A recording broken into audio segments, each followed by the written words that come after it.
illustrating the history of an orphan boy who ruled the world. You might read a number of accounts of a great people, but this is the history of the man of the millennium, and we are sure you will enjoy it. Genghis Khan-ы амьдрал гатуу ширүүн тэмцэл адал явдлаар дүүрэн. Тэрээр нэг хүний амьдрал багтамгүй их түүхтэй. Бас өөр хэмээч амжуулаагүй их үйл явдлыг бүтээсэн. Магадгүй амжилтаар нь жагсаах юм бол тэрээр бүх суутнуудыг тэргүүлэх баг. Тийм ч учраас Вашингтон Пост сонин өнгөрсөн мэндний үнээр түүнийг шалгаруулсан баг. There was only one truly great conqueror in the history of the world. That was Genghis Khan. Compared to what he did in his life, Alexander the Great's empire was perhaps 1/3 of his size. The day Alexander died, his empire died. His generals divided it up. His family members were killed off. It was over. The influence went on, but it was over. Genghis Khan's empire endured for 100 years after he died. What Genghis Khan did in his lifetime is amazing. What's the most amazing part is not just that he did that, the greatest conqueror in the history of the world, but he started with nothing. Nothing. Alexander the Great was a prince. His father was a king. That's a good start in life. His teacher was Aristotle, the greatest teacher of the time. Maybe that was a good start in life. I'm not sure. But he started off with resources. Who he was as a person, that's what was the most interesting to me. Because so often in history, he was just a thing that happened, like a storm out of the east, or some kind of monsoon that struck. It was just a phenomenon, as though it wasn't a person. But how does a person go from the poorest family in one of the poorest places in the world to being the greatest conqueror in history? Монголын улс төрчөөр монголчуудын түүхэнд маш чухал ач холбогдолтой түүхэн их сурвалж. Бид нэг энэ түүхэн их сурвалжийн үндсэнийг дэлхийн бусад орнуудын одоо бичгийн түүхэн сурвалжтай харьцуулж үзэх юм бол эртний Египтийн одоо дүрс бичиг, за пирамидыг дүрссэн одоо шаантыг бичиг, мөн одоо Илади, Одиссей гэх мэтийн Гомер, Европын өрн дахны их хөлгөн судруултай ижилсэн ойлгож болох юм одоо чухал түүхэн сурвалжийн нэг юм. Зарим хүмүүс маргадаг. Нуус товчоо бол түүхэн их сурвалж биш. Уран зохиолын дурсгалт бичгийн их сурвалж. Хэгдээр түүхийг уран сайхны аргаар бичих. Тэгтээ бодит үйл явдлыг хүмүүст ойлгомжтой хэлбэрээр бичих хамгийн одоо төгс төгөлдөг болсон түүх бол энэ Монголын нуус товчоо. Чингис хааны түүхийг зургаар өгүүлсэн энэ хүү ном нь миний 3 дахь ном, 3 дахь оролдлого юм. Энэ ном нь одоо миний сүүлийн 7 жилийн ажил юм байна. There have been a number of accounts and books written about Genghis Khan. However, this project is developed from the original source, which was created in 1214.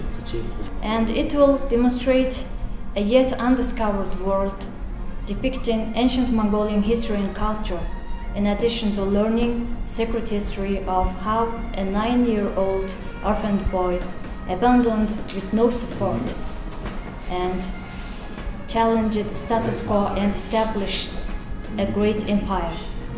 His story has been published globally in 26 languages.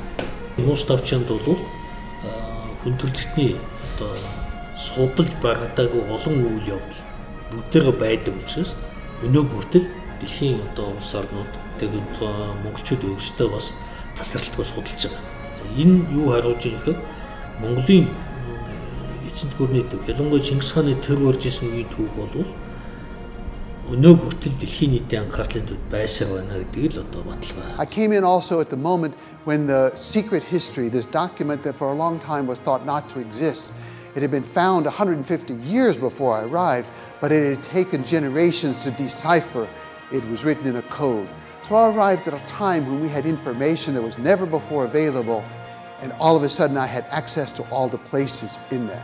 However, the popular edition printed by us is fully illustrated and albeit with simpler content to give the reader a better understanding of Mongolian history and culture. Хүмүүс ихэнхдээ нууц товчог зураг дүрсгүүгээр уншиж одоо танилцсан байдаг. Энэ нь бол мэдээж тухайн хүний оюуны одоо багтаамжаас шалтгаалж өөрсдийн төсөөлөн бодохоор нэлээд давмгайлж төсөөлж үздэг. Гэтэл одоо энэ нууц товчгийн түгээмэл их бол зураг дүрсчүүлж хийж. Тэгэхээр энэний ач холбогдол нь бол тухайн түүхэн үйл явдал хүн биеэр одоо нүдээр харцаараа оролцох ийм болцоог бас олгож өгч байгаа.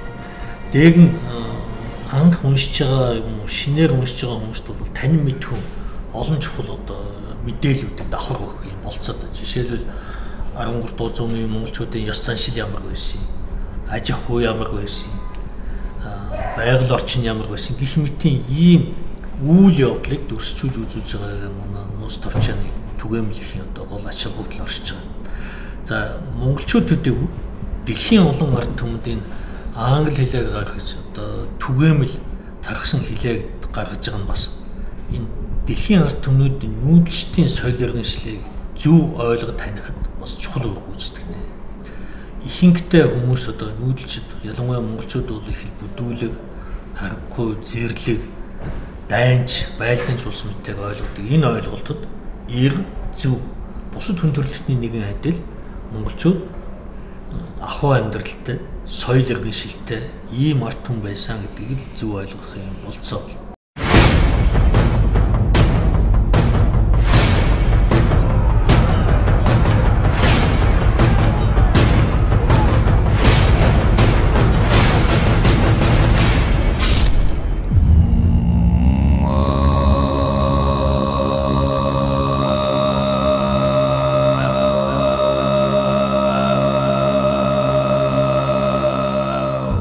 Бид 3 цоврал номныхоо 1, 2 дугаар цоврлыг бэлэн болгож монгол хэл дээр хэвлэсэн байгаа.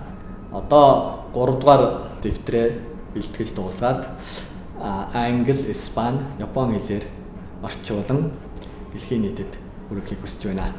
We plan to raise $15,000 to enable us to produce the artwork for the 3rd volume and to translate all 3 volumes into English, Spanish and Japanese. This will enable the spread of the actual history of Genghis Khan, completely enhanced with abundant illustrations. So let's spread the fully illustrated book based on the history of the orphan boy who established the present world.